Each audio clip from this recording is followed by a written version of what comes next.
I was in Atlanta a couple months ago. I heard Ratchet on the radio, and I was like, oh my God, LA would love this song. I'm teaching it. I taught it in class, and I posted it, and it went viral.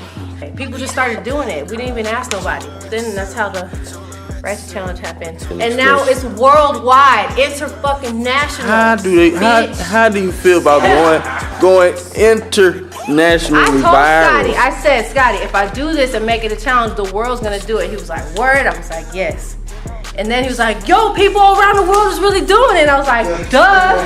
Instagram is a powerful thing. I met Scotty through IG. What was the first one you were like, oh, I told him? When those white girls in Russia did it, we freaked out. Yeah. And then I was like, more people coming. Knock off Delores, she try to keep it classy.